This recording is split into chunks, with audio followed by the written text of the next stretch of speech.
Engine now partially stripped, revealing very fresh rebuild. It doesn't look like it's actually been run since it was rebuilt, and you can see that one piston has got some corrosion on the surface. Probably the inlet valve's been open on that one and it's allowed moisture to get in whilst it's been stood. The rest are absolutely spotless. I don't know if you can focus, but excuse my dirty hands. It says plus 040.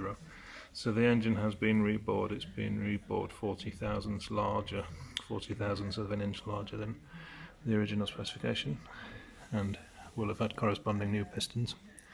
It's an 8:1 compression ratio engine, this one, and you can tell that by the dome shape on top of the piston. Quality of the rebuild looks really good.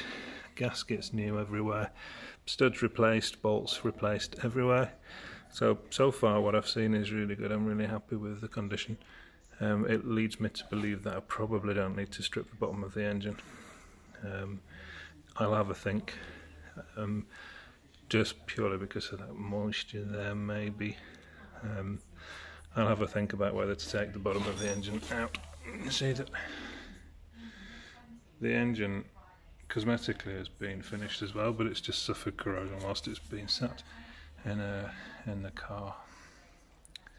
So yeah, all good. It looks like the chains have been done as well. It looks like they're brand new. So really good. A really good initial impression of the engine has stripped down.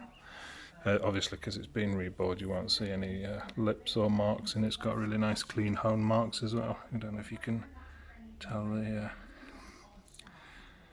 the honing pattern that's done on the surface of the bore. It's really good as well.